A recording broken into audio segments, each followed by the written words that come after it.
Hello, good evening everyone. Good evening, sir.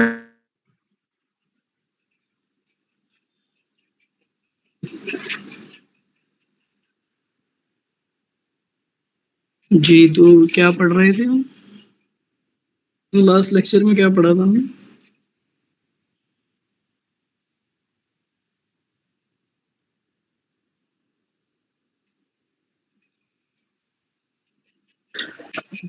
तो ये sampling पढ़ा था।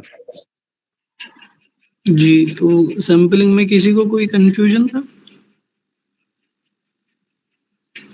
सब क्लियर था ना वहां तक? क्लियर था सर। ओके, तो आज हम नया टॉपिक पढ़ेंगे कि थीसिस राइटिंग कैसे करी जाती है और उसमें क्या-क्या चीजें होती है। जो हम रिसर्च जो हम करते हैं तो फिर हम उसको कंपाइल करते हैं। जो हम कंपाइलेशन ऑफ रिसर्च जो हमारा होता है तो उसको थीसिस कहते हैं। इसका नाम दूसरा फॉरेन कंट्रीज में इसको डेजर्टेशन कहते हैं जो डॉक्टोरल डिग्री के लिए होता है, लेकिन इंडिया में इसको थीसिस कहते हैं। वेलेस यहाँ जो पीजी में जो हमें प्रोजेक्ट दिया जाता है तो उसको हम डेजर्टेशन इंडिया में कहते हैं, लेकिन पीएचडी का जो डॉक्यूमेंट फॉरेन में होता है तो उसको डेजर्टेशन कहते हैं। तो ये मतलब सिमिलर ही होता है। एक्चुअली पहले हमें जानना है कि थीसिस होता क्या है या डेजर्टेशन क्या होता है।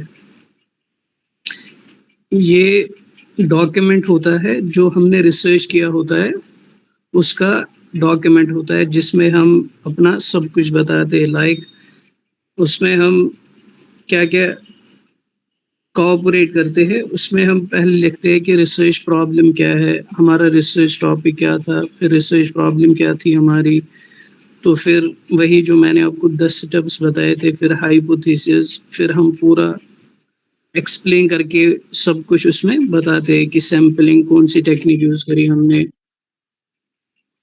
या फिर सैंपलिंग टेक्निक कौन सी यूज़ करी, डाटा हमने कैसे कलेक्ट किया, primary method, secondary method, methodology हमने कौन सी यूज़ करी, तो फिर हमारे रिजल्ट्स वगैरह क्या आए। तो ये उसी का डॉक्यूमेंट होता है। इसमें हम, या हम ये कह सकते हैं हमारे जो रिसर्च है उसका ये डॉक्यूमेंट होता है, उसको हम थीसिस कहते हैं।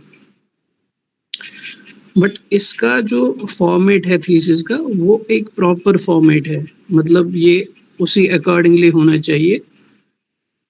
क्योंकि from the UGC net perspective तो ये भी एक इम्पॉर्टेंट टॉपिक है, क्योंकि इसमें से भी क्वेश्चन पूछे जाते हैं। इसमें भी ये क्वेश्चन पूछे जाते हैं अक्सर कि आप अरेंज करिए इन मेथड्स को। तो जो पहला होता है इसमें थीसिस में, तो वो हमें होता है टाइटल पेज। जो हम अपना रिसर्च वर्क जो हम उसको डॉक्यूमेंट्री फॉर्म में जब उसको हम कंपाइल करते हैं तो उसमें जो पहला पेज हमारा होता है, या जो हम वो कवर कहते हैं हमारे थीसिस का, वो होता है टाइटल पेज। टाइटल पेज क्या होता है कि title page mentions the title of the study along with the name of the author and supervisor। जो हमारा टाइटल पेज होता है थीसिस का, तो उस पे हम क्या लिखते हैं पहले कि हमारा रिसर्च टॉपिक क्या है, और दूसरा कि ये ऑथर का नाम क्या है या रिसर्चर का नाम क्या है, और सुपरवाइजर का नाम क्या है। फिर नीचे लिखते हैं, उसके नीचे लिखते हैं हम यूनिवर्सिटी का नाम और फिर ईयर, कि किस ईयर में उसने सबमिट करी पीएचडी ये डिग्री, या अपनी थीसिस उसने किस ईयर में सबमिट करी। तो ये चीज़ें हम उसके टाइटल पेज या कवर पेज में लिखते हैं। तो जो फॉर्मेट थीसिस का है उसमें जो पहला सेटअप होता है या पहला चीज़ उसमें जो होता है तो वो होता है टाइटल पेज। टाइटल पेज में क्या होता है कि हमारा रिसर्च टॉपिक क्या है, तो रिसर्चर का नाम और सुपरवाइजर का नाम, और नीचे हम क्या लिखते हैं उसके कि इंस्टीट्यूट कहाँ से, कहाँ किस इंस्टीट्यूशन से उसने किया है, और ईयर ऑफ सबमिशन। ये हो गया पहला पार्ट किसका, थीसिस के फॉर्मेट का, कि हम थीसिस कैसे कंपाइल करते हैं, उसमें कौन कौन से स्टेप्स होती है। तो पहला स्टेप आपने क्या रखना है याद, पहला जो पेज होता है वो होता है टाइटल पेज। ये आप ऐसे ही याद रखिएगा, मतलब कि क्रोनोलॉजिकली आपको याद रखना पड़ेगा ये कि क्या क्या होता है। अब जो दूसरा होता है टाइटल के बाद, वो होती है सर्टिफिकेट।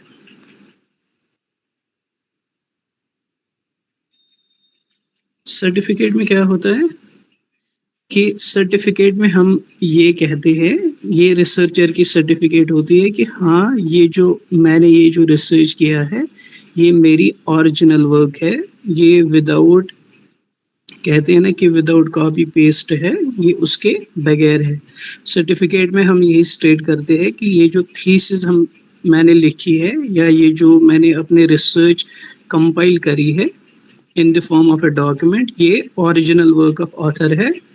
एंड जो भी इसमें जो भी सोर्सेज हमने यूज़ किए हैं, जहाँ जहाँ से भी हमने पढ़ा है या जहाँ से भी हमने ये लिटरेचर रिव्यू किया है, तो उसकी साइटेशन हम at the end of the research हम वो मतलब दे रखी है। जहाँ जहाँ से भी मैंने कोई बुक कंसल्ट करी या जो कोई भी मैंने जर्नल कंसल्ट किया, जहाँ से भी मैंने उसके बारे में पढ़ा, तो उसकी साइटेशन मैंने लास्ट में दी है। तो नंबर 2 क्या है, सर्टिफिकेट। सर्टिफिकेट में हम क्या कहते हैं कि ये जो मैंने थीसिस या ये जो मेरी रिसर्च वर्क है, ये ओरिजिनल वर्क ऑफ रिसर्चर है, और जो भी मैंने इसमें यूज़ करी है, चाहे लिटरेचर रिव्यू हो या किसी का कुछ भी, उसकी साइटेशन मैंने लास्ट में दी है। तो ये जो साइटेशन हम दे रहे हैं किसी ऑथर का, यही एक्चुअली क्या बताता है कि ये जो रिसर्च हमने जो रिसर्च किया है उसकी ऑथेंटिसिटी या उसकी ओरिजिनलिटी को प्रेजेंट करता है। अदरवाइज अगर हम साइटेशन नहीं देंगे उसका, तो वो कॉपी पेस्ट माना जाएगा। तो सर्टिफिकेट में हम दूसरा स्टेप जो है वो है सर्टिफिकेट, जिसमें हम क्या कहते हैं कि ये ओरिजिनल थीसिस जो है ये ओरिजिनल वर्क ऑफ ऑथर है, और जितने भी सोर्सेज हमने रेफर किए हैं उसकी साइटेशन हमने दे रखी है। नंबर 3 स्टेप क्या होता है, एक्नॉलेजमेंट।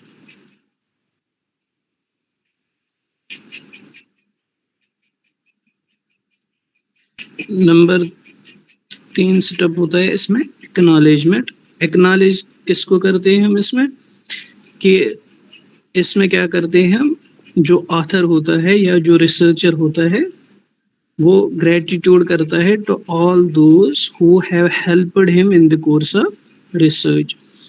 जिस किसी ने भी उसको रिसर्च के ड्यूरिंग हेल्प करी हो, चाहे किसी भी तरह, उसको हम एक्नॉलेज करते हैं, उसको हम शुक्रिया अदा करते हैं इस वाले एक्नॉलेजमेंट में। चाहे वो फिर हमारा सुपरवाइज़र हो, चाहे फिर हमारा कोई लैबमेट हो, कोई दोस्त हो हमारा, हमारे घर वाले, तो उनको हम इसमें एक्नॉलेज करते हैं, ताकि क्योंकि उन्होंने हमारी हेल्प करी है रिसर्च के ड्यूरिंग। तो तीसरा जो चीज़ होता है इसमें फॉर्मेट में, वो होता है एक्नॉलेजमेंट। उन पर्सन्स को एक्नॉलेज करना जिन्होंने हमारी हेल्प करी हो, जिसमें दोस्त आते हैं, सुपरवाइज़र आता है, को सुपरवाइजर्स या फ्रेंड्स, फैमिली एट्सेट्रा, उनको हम एक्नॉलेज करते हैं। फिर जो चीज़ आती है इसमें चौथी, वो होती है टेबल ऑफ कंटेंट्स।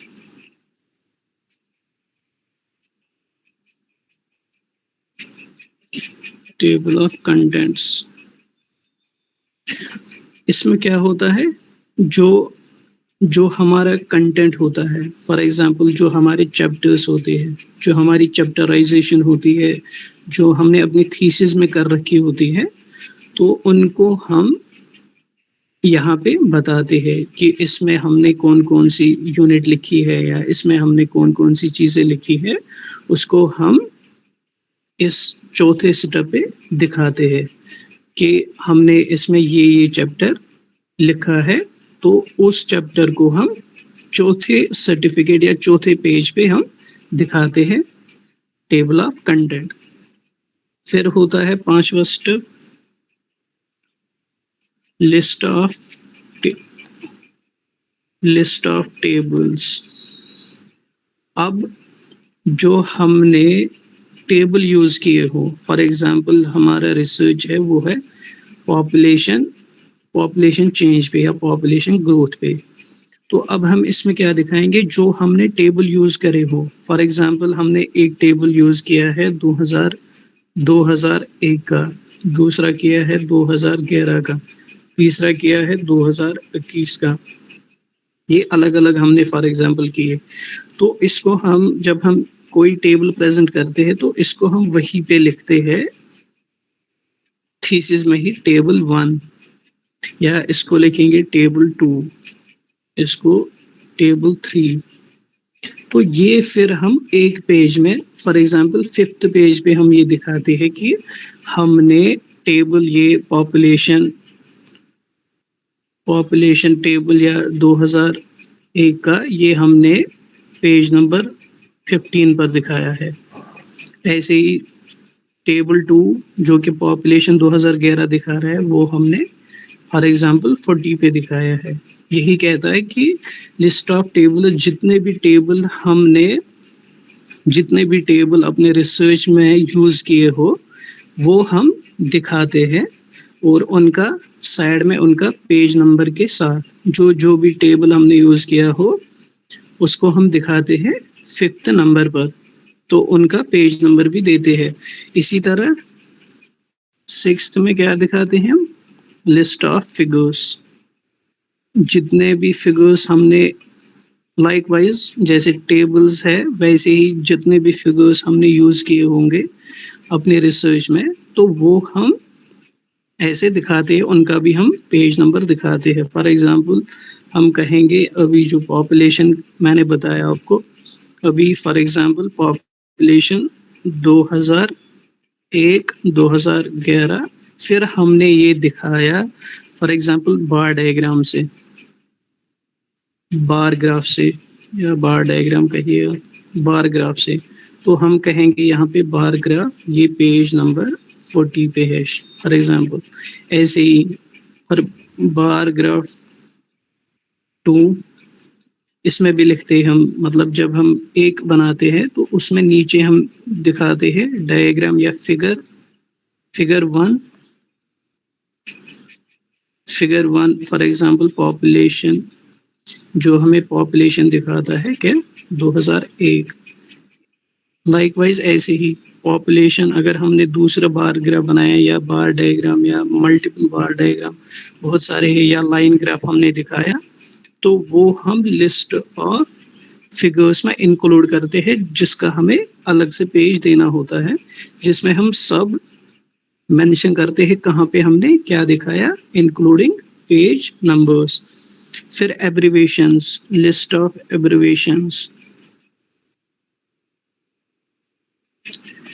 जो एब्रिविएशन हमने यूज करी है, फॉर एग्जांपल हमारा कार्बन सिक्वेस्ट्रेशन है या वेटलैंड्स है, हमने पहले तो हमने लिखा है कि कार्बन सिक्वेस्ट्रेशन, फिर हमने इसको C और S कर दिया। अब हमें इसका पहले से ही पेज देना पड़ेगा, जिसमें हमें जो कोई भी एब्रिविएशन हमने यूज करी है तो उसका लिखना पड़ेगा। फॉर एग्जांपल हम कहेंगे CS, carbon stands for carbon sequestration. ऐसे ही for example O2 stands for oxygen. ये हमें पहले ही दिखाना पड़ेगा। जो भी एब्रिविएशन हम यूज करेंगे अपने पूरे रिसर्च में, वो सब हमें एक पेज में पहले ही दिखाना पड़ेगा कि हमने ये एब्रिविएशंस यूज करी है, उनकी फुल फॉर्म हमें बतानी है फिर। लेकिन इसमें पेज नंबर हमें नहीं देना होता है, क्योंकि वो बहुत सारे जगहों पे यूज पॉसिबिलिटी है, बहुत सारे जगहों पे हमने यूज किया हो। फिर हम चैप्टर्स पे पूरा आएंगे। फॉर एग्जांपल अब हमारा फर्स्ट चैप्टर है इंट्रोडक्शन, ये सब हमने लिख दिया, तो फिर हम सीधे अपने चैप्टर्स पे आएंगे। जो मैंने अभी आपको बोला कि जो तीसरा सेटअप हमारा है वो क्या है, टेबल ऑफ कंटेंट्स। जो भी हमने इसमें कंटेंट दिया हुआ है या जो भी हमने चैप्टर उसमें लिखे हैं उनका हमें पूरा देखना है कि पहला यूनिट जो है वो है इंट्रोडक्शन, उसमें भी page number from page number 1 to page number 100 for example. फिर टू हमारा literature review, literature review second unit ये है 101 से 200 फॉर एग्जांपल। ऐसे ऐसे दिखाना पड़ेगा। फिर जितने भी यूनिट्स हमारे होंगे वो हमें सारा दिखाना पड़ेगा।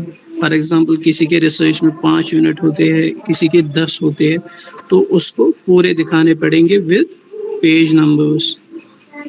अब जब उसने ये पूरा दिखाया, मतलब पहला यूनिट इंट्रोडक्शन, दूसरा लिटरेचर रिव्यू या रिव्यू ऑफ लिटरेचर,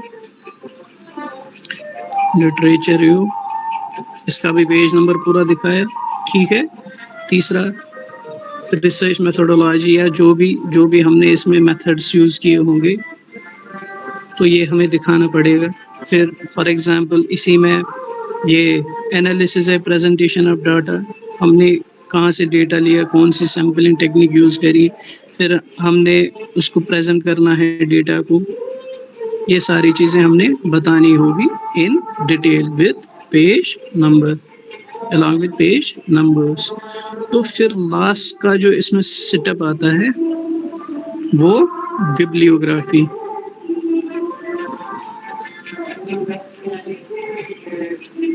बिब्लियोग्राफी या रेफरेंसेस।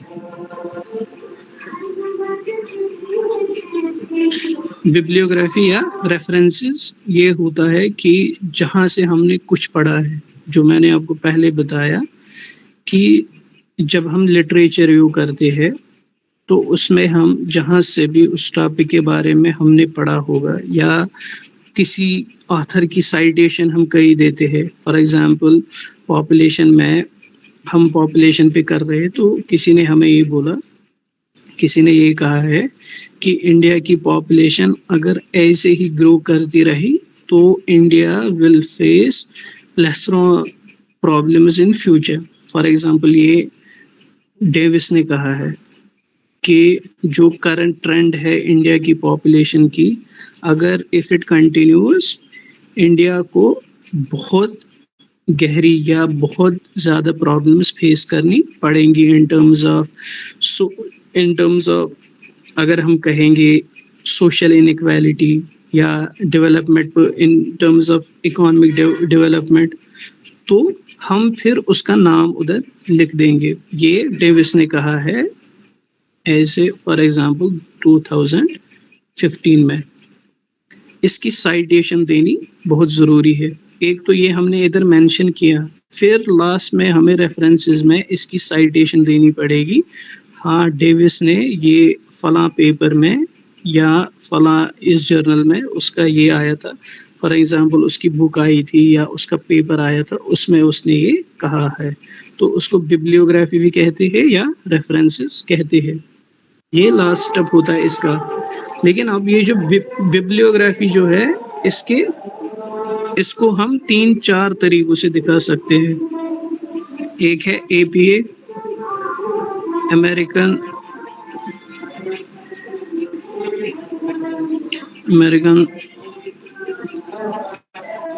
साइकोलॉजिकल एसोसिएशन, ओके, एक है MLA, modern language association,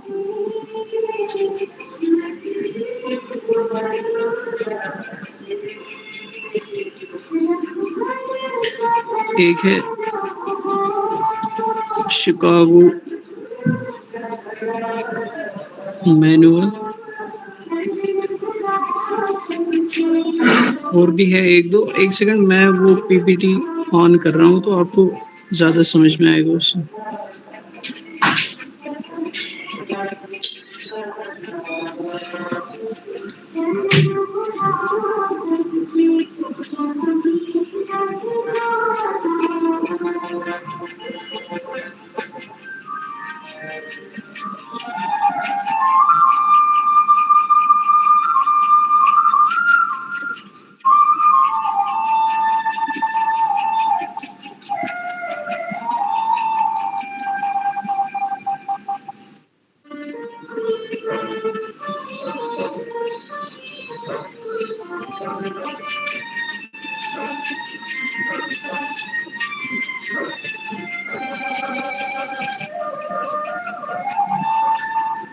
Hello, am I audible? Yes, sir, you can audible, sir. तो जो मैं पढ़ा रहा हूँ आप लोगों को समझ में आ रहा है या मैं नहीं नहीं बस बोले ही जा रहा बिल्कुल हूँ? नो नो नो सर, तो बिल्कुल आ रहा है। आपका आज जी हेल्थ डाउन है क्या सर?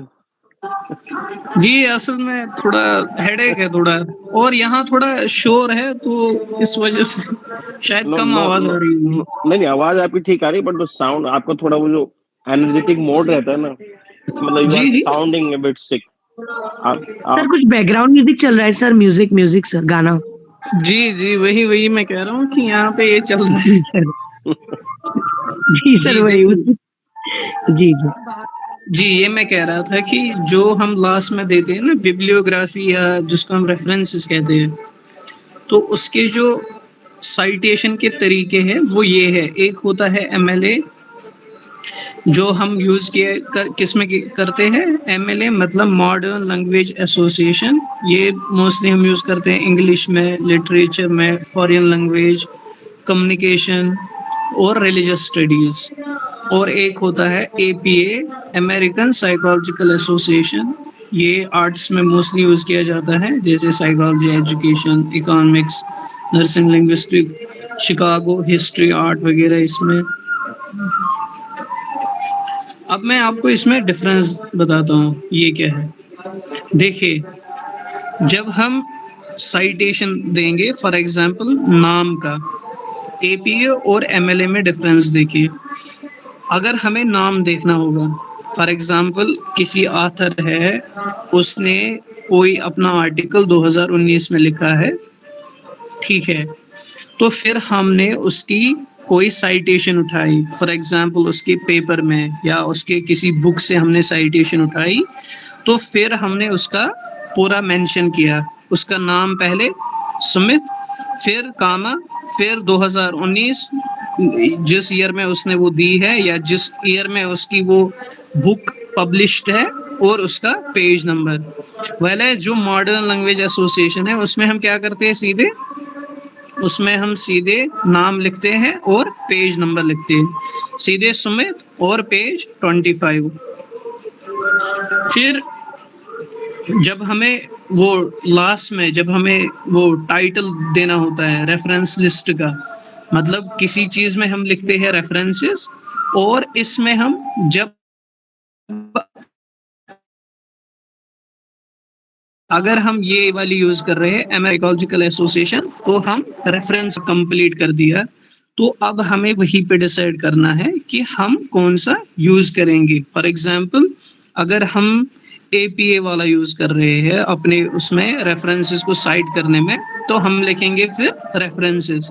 अगर हम मॉडर्न लैंग्वेज एसोसिएशन यूज कर रहे हैं तो हम लिखेंगे वर्क्स साइटेड, ठीक है। फिर वैसे ही ऑथर का नेम इसमें कैसे होता है, सुमित कामा ओ, फॉर एग्जांपल ए सुमित उसका नाम है, तो नाम हम कैसे लिखते हैं, सुमित, पहले उसका सेकंड नेम, फिर first name, Sumit comma A dot. इसमें कैसे लिखते हैं, इसमें हम पूरा नाम लिखते हैं, पहले सेकंड नाम फिर उसका फर्स्ट नाम, सुमित कामा अना। फिर इसमें यही कैपिटलाइजेशन ऑफ सोर्स टाइटल्स, इसमें कैसे कैसे इसमें सी, फॉर एग्जांपल साइटिंग, फिर सब वो होता है, साइटिंग का सी कैपिटल कर दिया, फिर पूरा हमने स्मॉल लेटर्स में लिख दिया। ऐसे ही इसमें फिर कोई गाइड फॉर स्टूडेंट्स, पहला वर्ड हम इसमें फॉर सेंटेंस के पहला वर्ड जो है वो हम खाली कैपिटल में लिखते हैं, बाकी सब स्मॉल में लिखते हैं। तो इसमें क्या होता है, एपी एमएलए वाले में, इसमें हम हर चीज का, हर लेटर का, हर हर वर्ड का क्या लिखते हैं, पहला जो अल्फाबेट होता है वो हम कैपिटल कर देते हैं, जैसे citing sources S capital, C capital, A capital, quick guide for students. तो इसमें हम ऐसे करते हैं। इसमें टाइटल पेज हमें देना पड़ता है, इसमें टाइटल पेज जरूरी नहीं होता है। क्या ये यहाँ पे आप समझ सकते हैं अच्छे से? ये देखिए एमएलए ऐसे लिखते हैं, एमएलए में जब हमें वो साइट करना हो तो ऐसे करते हैं हम। ये वैसे उतना इम्पोर्टेंट नहीं है, लेकिन फिर भी आप लोगों के जहन में होना चाहिए।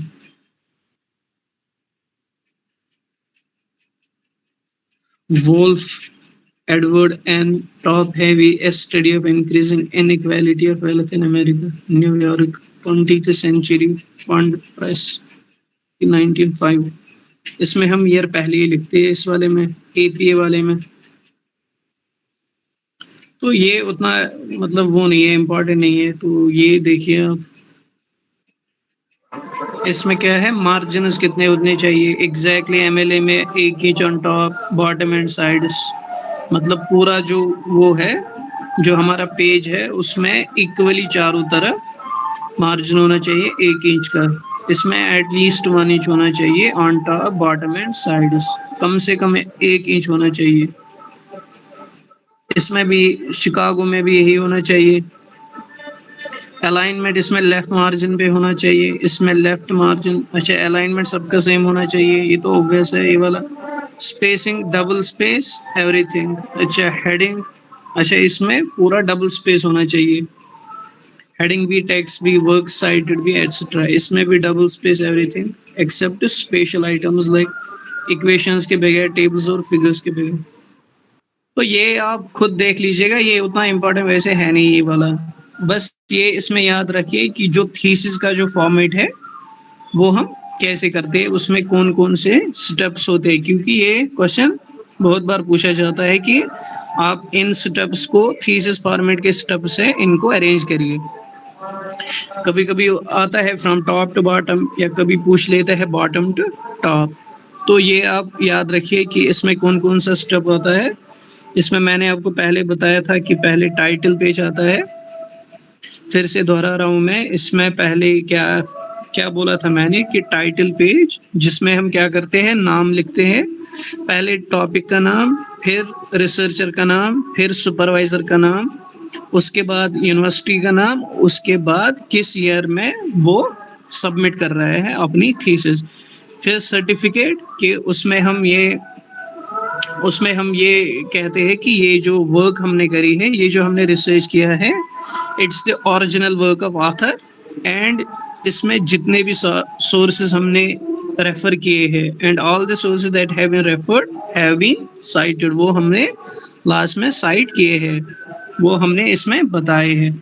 फिर हम क्या कहते हैं उसके बाद, एक्नॉलेजमेंट, कि यही ग्रेटिट्यूड करना किसी को, अपने दोस्त को, सुपरवाइजर जो भी है, तो उनको एक्नॉलेज करना। फिर table of contents, information about the, वही कि हमने कौन कौन से चैप्टर इसमें किए, along with their page numbers, कि उनका पेज नंबर कहाँ से कौन सा यूनिट कहाँ तक है, तो ये हमने इसमें बताए। फिर table of, list of tables and figures, कि हमने कौन कौन से टेबल किए, किस पेज नंबर पे वो टेबल है। वैसे ही लाइकवाइज की लिस्ट ऑफ फिगर्स, कौन सी फिगर हमने यूज करी, उसका पेज नंबर। फिर हमने एब्रीवेशंस कही कि कौन कौन से एब्रीवेशन हमने यूज करी, उसकी फुल फॉर्म वहीं पे बताना या वहीं पे लिखना हो।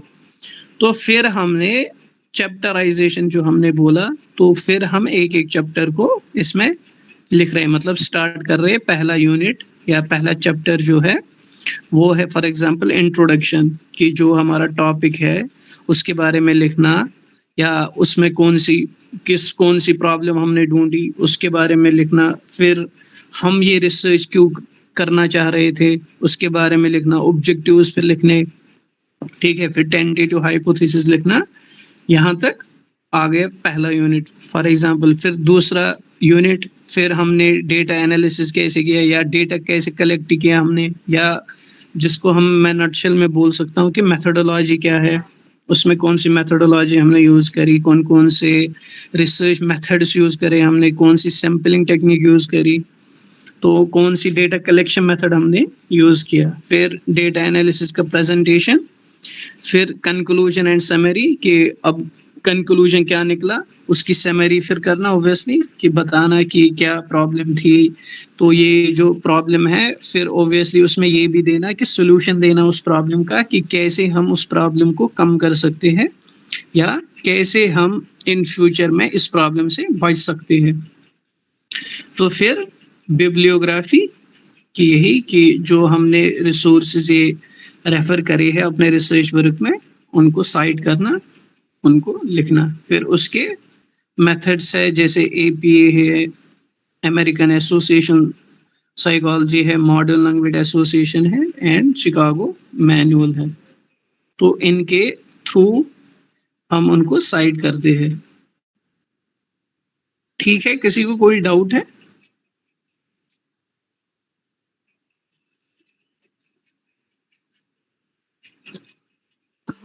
No doubt sir. जी, यहाँ तक हो गया। अब क्या बचा है इसमें? ये आप देख लीजिएगा, ये एपीए वगैरह ये जो भी है। वैसे इसमें से क्वेश्चन तो आते नहीं है, लेकिन फिर भी कि फिर कभी किस्मत इतनी खराब होती है कि जो इंसान ने नहीं पढ़ा होता है तो फिर वही आ जाता है कभी-कभी। ये रिसर्च वाला पेपर सब्जेक्ट वाले से ज्यादा टफ होता है। जो रिसर्च से रिलेटेड क्वेश्चन होंगे या जो एजुकेशन पॉलिसी और पता नहीं जनरल अवेयरनेस टाइप का, मैथ वाला तो इजी है एकदम, और ये वाला थोड़ा ऐसा आउट ऑफ पता नहीं कहाँ से आता जी, क्या क्वेश्चन आए थे? क्वेश्चन आया था क्या किसी इस पे कभी? है। अरे इसमें तो कोई आइडिया ही नहीं रहता। मैं तो 2 बार दे दिया यही वाला जून वाला। तो हालांकि इस बार अच्छा, वाला तो जो री वाला हुआ था वो तो इजी था एकदम, उसमें तो मुझे लगा नहीं इसमें कुछ दिक्कत हो किसी को भी। वो जो जून अच्छा। में हुआ था फर्स्ट वाला, उसमें थोड़ा टफ था, ये एजुकेशन से रिलेटेड जो था ये रिसर्च का। हाँ, वो असल में जो वो है ना, मतलब इसमें कुछ यूनिट्स ऐसे हैं ना कि वो आपको पूरे रटने पड़ेंगे। फॉर एग्जांपल 10th यूनिट है, तो उसमें आपको जितनी भी चीज़ें हैं ना वो आपको रटनी पड़ेंगी। मैं आपको कितना भी ना पढ़ाऊँ, कितना भी ना समझाऊँ, उसमें वैसे समझने वाली बात तो है नहीं ज़्यादा। लेकिन उसमें यही है कि वो आपको रटना पड़ेगा कि उसमें एजुकेशन पॉलिसी, किस एजुकेशन पॉलिसी में 10+2+3 कौन सी स्कीम आई थी, फिर या यूजीसी किसके कमिटी के थ्रू बना था या आईसीटी किसके वो उस कमिटी ने रिकमेंड किया था। तो वो सब चीज़ें आपको रटनी पड़ेंगी। तो लेकिन वो ईज़ी भी है, मतलब उसमें थोड़ा-थोड़ा पढ़ना होता है तो बस हो जाता है वो। इसमें Yes. एक्चुअली एक्चुअली जो मोस्ट इम्पोर्टेंट यूनिट्स है ना इसके यूजीसी नेट के, तो वो है मेरे हिसाब से वो 2-3 है ज़्यादा, मतलब जो आपको अच्छे मार्क्स दे सके। एक है ये टीचिंग एप्टीट्यूड, दूसरा है रिसर्च एप्टीट्यूड और तीसरा जो है मेरे हिसाब से वो है कम्युनिकेशन। एक बहुत ईज़ी यूनिट है और उसमें से कम 4-5 क्वेश्चन आ ही जाते हैं, 3-4 क्वेश्चन तो आ ही जाते हैं उसमें से। तो आप अगर ये 3 अच्छे से पढ़ेंगे ना, फिर उनमें भी थोड़ा-थोड़ा देखेंगे तो सही है। लेकिन बेहतर यही है कि आप पूरे 10 के 10 जो पेपर ये इसमें यूनिट्स है, तो बेहतर वही होता है कि आप अच्छे से पढ़िए उनको। क्योंकि अगर एक यूनिट में आप थोड़ा लैग कर रहे हैं, for example mathematical reasoning and aptitude वाला जो यूनिट है, अगर उसमें आप थोड़ा लैग भी करेंगे ना, फिर वो यहाँ से किसी यूनिट से कंपेंसेट हो जाएगा। फॉर एग्जांपल कम्प्रहेंशन, उसमें आपको मेहनत नहीं करनी पड़ती है। मैथ तो उसमें रीजनिंग तो ज्यादा उसमें टफ नहीं आता, नॉर्मल से ही आता है। हाँ, बस उसमें अभी यही कोई पूछा जाता है अभी इस कि ग्रुप में से कोई अपियर हुआ होगा तो दैट वाज सो इजी, मतलब मुझे लगता है कि जी, वही तो परसेंटेज वाला, वो परसेंटेज इतना, रेशियो। हाँ वो तो मतलब बच्चों टाइप का तो थोड़ा इजी टाइप ही था, दोनों बार का सर मैथ है। रीजनिंग पे डर लगता है सर, रीजनिंग पे सच में। रीजनिंग में तो मैम वही इट वही depends on the sir practice, actually sir math का क्या है, mainly the it is on the question deals practice. With the X to find X. Sir उसका बाप का अगर 15 साल पहले ये था, उसके बच्चे का क्या होगा? सर वो वाला एक्स हाँ, वाला वो सर। एक्चुअली जब आप अगर वो आप पढ़ेंगे ना तो वो फिर आपको बहुत ईज़ी लगेगा। लेकिन यही है कि फिर जी सर। वहाँ पे जो प्रेशर होता है पेपर का, मतलब जी सर। 150 क्वेश्चन, 180 मिनट, वो फिर हैंडल करना बहुत मुश्किल हो जाता है। वो भी इसलिए है सर, वो भी एक एग्जाम है सर। एग्जाम जो हाँ है ना, जी। ये खाली आपकी नॉलेज चेक नहीं करता, ये आपकी ये पेशेंस आपकी चेक करता है, और आप जी कितने सर। फास्ट है और आप हम्म, कैसे टाइम को मैनेज कर सकते हैं, ये भी जी आपका वो जी। चेक करता है। जी नॉलेज तो सर। अगर फिर आप अगर वही सेम पेपर आपको दिया जाएगा लेकिन 3 घंटे दिए जाएंगे उसमें, जी जी। तो फिर आप पूरा कर पाओगे। लेकिन सर यही है कि रीजनिंग का थोड़ा इससे एक इससे एक क्लू चाहिए होता है, तब सर हो पाता है, पर हाँ ये हाँ मैम क्वांट तो रीजनिंग का सर क्या है, कभी भी नहीं आप हो इसको पाया जितना मेरे से टाइम सर। देंगे ना प्रैक्टिस में, रीजनिंग का और मैथ का, ये तो प्रैक्टिस का है, इसमें कुछ ज्यादा जी टफ नहीं जी, है कि इसमें तो इसको जितना प्रैक्टिस बंदा करेंगे ना आप, प्रैक्टिस करे तो उतना मुझे आ लगता है जाएगा। कि अगर 15 दिन सर आपने एक बात प्रैक्टिस किया पूछना ना। था जी सर, जी वो पूछिए। सर कितना मिनिमम होने से अच्छा है, मतलब सर ये पेपर वन पे सर मुझे क्वांट्स और रीजनिंग से ही मुझे मतलब सर प्रॉब्लम होती है सर ज्यादातर तो। देखिए, अगर आप इतना पहले से ही डरे हुए हैं मैथ्स, तो फिर आप वहाँ क्या कर पाएंगे, आप बताइए मुझे। सर वही तो कर नहीं पा रही हूँ सर, इसीलिए सर मैं कोचिंग ले रही हूँ सर। बहुत डर लग रहा आप है फिर सर, मतलब पता नहीं सर सच में। टेंशन मत लीजिए, इंशाल्लाह मैं कोशिश करूंगा कि आपको जी सर, ट्रिक जी सर। सिखाने की या कोई thank you sir. Shortcut formula sir कितना वगैरह। होना ज़रूरी होता है सर मिनिमम? मतलब सर मतलब दोनों पेपर पे मिनिमम कितना होना ज़रूरी होता है कि सर हम लोग आराम से जेआरएफ क्लियर, मतलब जेआरएफ नहीं भी हो पाता है तो असिस्टेंट प्रोफेसर वाला क्लियर हो सके सर? सर मतलब पेपर 1 पे सर कितना होना ज़रूरी होता है अगर सर? अगर आप जनरल कैटेगरी से है तो 180 प्लस होना चाहिए, 180 तक। और ओके, डिपेंड करता है कि पेपर की डिफिकल्टी लेवल क्या है, और ये ओके। तो उस पे भी डिपेंड करता है ना। कभी कभी कट ऑफ इतना नीचे जाता है कि मतलब इंसान परेशान हो जाता है, इतना कम कैसे हो सकता है। और अच्छा कभी जी। 200 प्लस भी जाता है कि सर मतलब एट दोनों को द मिला के एंड। ना सर, पेपर 1 प्लस पेपर 2 मिला जी के बोल जी रहे हो ना जी, आप सर? 90 प्लस अच्छा। क्वेश्चन होने चाहिए, मतलब सर मतलब 150 में से सर मतलब 90 पर क्वेश्चंस। पेपर पे सर मिनिमम 60 60-70 ऐसा होना ज़रूरी है सर? मतलब पर पेपर पे कितना स्कोर होना ज़रूरी है सर? मतलब एक वो एक तो नहीं, एप्रोक्सिमेशन के कोई हिसाब से सर। कोई नहीं नहीं, इसमें कुछ नहीं है। अगर आपके पेपर 2 में 90 के 90 आ रहे हैं लेकिन पेपर 1 में आपके 20 आ रहे हैं फॉर अच्छा, एग्जाम्पल, तो हाँ जी। 200 नंबर हो गए, जो कट ऑफ होगा आपका जेआरएफ माना जाएगा। For example okay, 198 for example cut off हो गया जेआरएफ का, तो आपका जेआरएफ माना जाएगा। इसमें मिनिमम वगैरह कुछ नहीं है, जितना आप ला सकेंगे उतने आपका। तो मतलब दोनों को मिला के होता है ना सर? मतलब पर पेपर के जी हिसाब से नहीं होता है ना सर, दोनों को मिला के होता है ना? जी, दोनों को मिला के जी, कट ऑफ जी। बनता है, दोनों को मिला के। और सर जेआरएफ और असिस्टेंट प्रोफेसर के लिए दोनों अलग-अलग होते हैं सर, मतलब कट ऑफ या सेम होते हैं सर? जी नहीं नहीं, अलग अलग होता है। ओके, असिस्टेंट प्रोफेसर होता है, उसका कम से कम 10-15 मार्क्स कम होते हैं जेआरएफ से, या 20 भी ओके, हो सकते हैं कभी कभी। ओके और सर गॉट नेट इट। तो एलिजिबिलिटी है, मतलब आप कॉलेज में अप्लाई कर सकते हैं, पढ़ा सकते हैं। तो जेआरएफ आपको स्कॉलरशिप देता है इसके लिए। जब आप रिसर्च करते हैं तो उसके लिए आपको अच्छा खासा अमाउंट मिलता है फिर मंथली। जी, तो इसलिए आप टारगेट रखिए जेआरएफ, और आप बाकी जो 9 यूनिट्स है उस पे आप पहले फोकस करिए। तो फिर मैथमेटिकल रीजनिंग हम कोशिश करेंगे कि आपकी समझ में सब आ जाए और आप कर पाए वो यूनिट भी।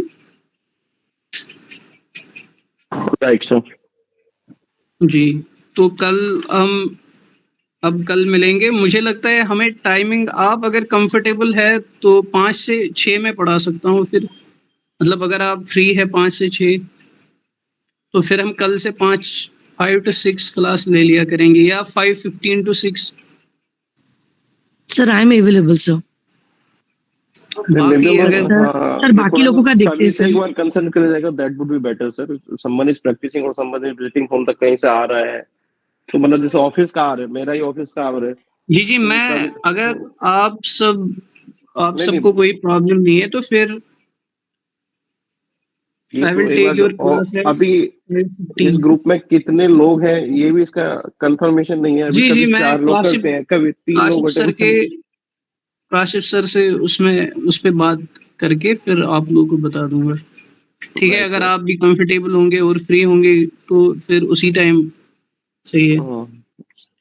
जी जी, चलिए ये टॉपिक भी हो गया। ये थोड़ा याद रखिएगा, मतलब याद रखना ही है आपको कि इसमें कैसे कैसे वो होता है, तो इसमें से राइट क्वेश्चन पूछे जाते हैं। Right sir. जी जी, चलिए फिर मिलते हैं कल, ओके सर। होगी मुलाकात कल। तो सर कल दिन को पता चलेगा ना सर, मतलब डिसीजन की बात आप 5 से लोगे या फिर 7 से लोगे ना टाइमिंग जी सर? जी, वो मैं बता दूंगा पहले ही ग्रुप में, जी है, ठीक या है सर, काशिफ सही सर है बता सर, देंगे। सही है सर, सही है sir. Thank you okay sir, okay, good night. Good night.